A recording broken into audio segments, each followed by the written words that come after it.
There are 10 style rules that everyone can use. In this video, I'm going to share those tips for how I get dressed. Style rule number 1, pay attention to what you feel great in. Ideally, everything that's in your closet, when you put it on, you should automatically feel great in it. And if you don't, then it's probably time to do a closet edit and find those missing gaps, find those pieces that you don't love, that you don't have in your wardrobe, and make a shopping list. I have spent years curating my closet to a closet that has fewer items, but high quality pieces that I love. I never have issues getting dressed because everything in my closet that I put on, I love and I feel great in. If there's items in your wardrobe that you're not sure about, that you're on the fence about, I recommend trying them on again. And in the first 7 seconds that it's on you, how do you feel? You're gonna know right away if it either feels great or not so great. And if it doesn't feel so great, it shouldn't be in your closet. Rule number 2, have your clothes tailored or altered. There are pieces that I have loved in my closet, but for whatever reason, maybe the hem was too long on the jeans or the blouse was too big and needed to be taken in. When I made those minor adjustments on the pieces I already had in my closet, it was like bringing new life to an item and like having a whole new piece in my wardrobe. It is so important to get your items tailored, and they're not that expensive. It's actually worth it when you're buying higher quality items or you have higher quality pieces to have those pieces tailored so they fit perfectly for your body. You will wear them so much more and you will feel so much better. Style rule number 3, have a capsule wardrobe. These are your pieces you want to invest in. They're high quality, they easily mix and match, they're solid colors, they're neutrals. A capsule wardrobe will give you so many more options for outfits in your closet. Now, if you're not sure where to start with a capsule wardrobe, I've written an article that I will link down in the description box below. You can click on that and it will tell you all of the reasons why to have a capsule wardrobe, where it comes from, why it's helpful, and I also give you my favorite picks for capsule wardrobe items. Now, I don't recommend only having a capsule, but I do recommend making sure that you have a capsule. You want to start, think of it as your foundation, as the base of your home, but you can build on top of that. Once you have that base, you can add rooms, you can add a roof, you can add a porch and a deck, you can do all these other things. But without the foundation, it's not going to be easy to get dressed all the time. You need these foundational pieces to make getting dressed easy. So make sure to have your capsule wardrobe in place. Next rule, focus on quality over quantity. I have said this before, I will say this again. Make sure you're doing this. If you stand in front of your closet and you feel like you have nothing to wear, yet it is filled with clothes on hangers and in drawers, then chances are you have probably done the opposite. You've probably focused more on getting more items, thinking that that was somehow going to solve the problem of getting dressed every day, but you don't have high quality items that you love. So it's so important. If I'm talking to you, it's so important. Focus on quality. Focus on spending the majority of your wardrobe budget on fewer high quality pieces. I promise you, having less items that you love and that feel great and are higher quality will give you so many more outfits to put together than having just a closet full of clothes that are just so-so. The next rule, make sure everything in your closet that you wear is visible and accessible. This is my closet. People are surprised that my closet isn't a walk-in or huge, but this actually is perfect for me. I wear every item in my wardrobe and everything is accessible and visible. I don't have anything hiding. I don't have too many things hanging on one rack where I can't see some of the items. My jeans are hanging. Everything is something I can see. I have my shoes where I can see them. I actually built this closet myself based on what my needs were. But if you're not handy or have someone in your life that's handy, there are tons of storage solutions, whether it's from Amazon or Target or the Container Store. You can find ways to maximize whatever space you have and to make sure that all your items are visible and accessible. Now, if there's items that you don't love or you have too many items that you're not wearing, it's probably time to do a closet edit. And during that edit, get out those pieces that you're not wearing, that you don't love. Let those items go so now you can make room to see all the items in your closet that you actually want to be wearing and that you love. When it comes to your handbags, you don't need 10, you don't need 20, you really only need 2. You need a neutral handbag and you need a black handbag. So If you have multiple handbags, they're kind of just so-so. Again, this goes along with an earlier rule I shared. You want to focus on having 2 really great handbags instead of 10 so-so handbags. Save your money for higher quality classic items that you will love and that will completely elevate your look. Now, even though I love handbags and I have been working this way in my wardrobe for a long time, I still only have 5 investment bags. You don't really need more than that. Now I say 2. 2 is really important because 1, the color, if it's a neutral, it'll go with almost anything in your closet.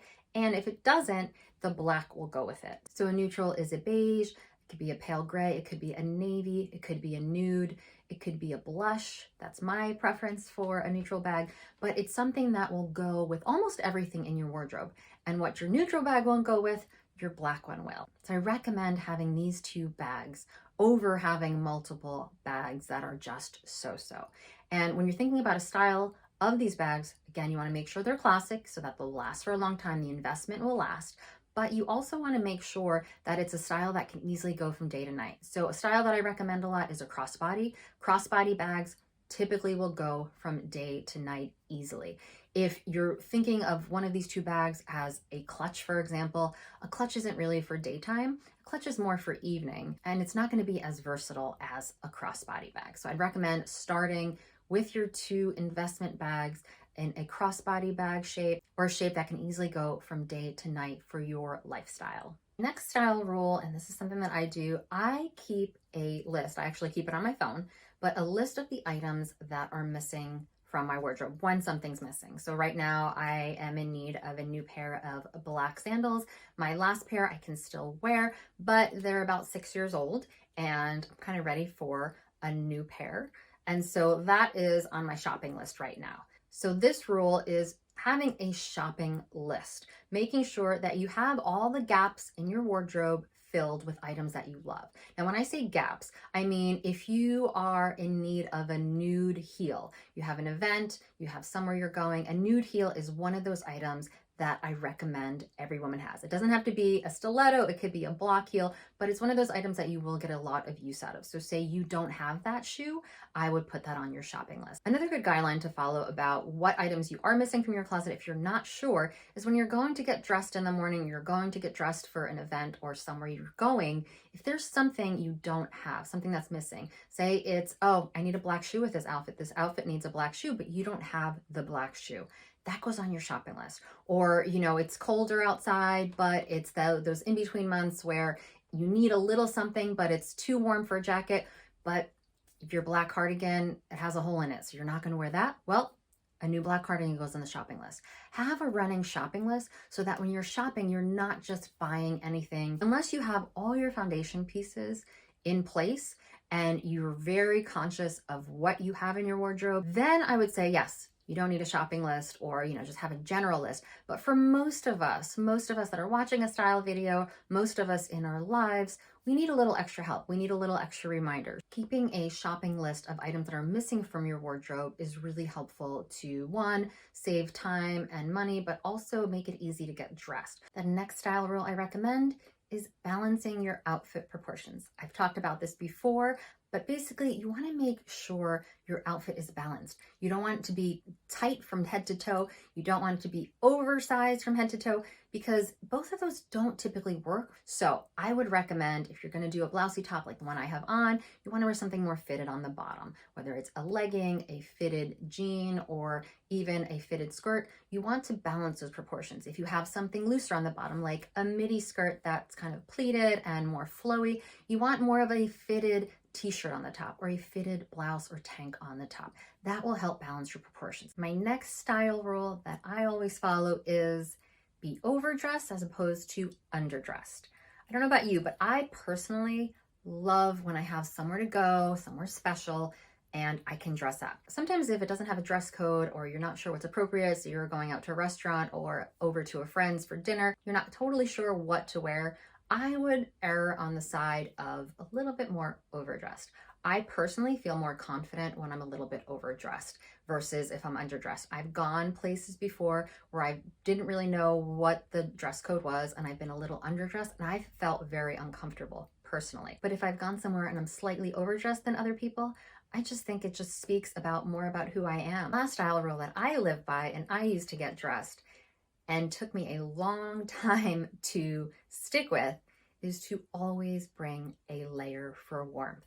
Even if it's an 80-degree day, which in Los Angeles it is this week, which I'm loving, but if I'm gonna go out somewhere later, I'm still gonna bring a cardigan with me. I'm still gonna bring a light jacket with me, because chances are when the sun goes down and the temperature changes, or maybe I'm gonna go inside somewhere where it's gonna be a little colder, well, I'm gonna want that layer. I have been stuck so many times being cold and uncomfortable. And when you're uncomfortable or you're cold or too hot, we all know how we feel. Now, I don't know if you've also made this mistake where you're like, oh, it's warm, I'm not gonna bring anything. And a few hours later, you're still out and it gets really cold and you're just uncomfortable.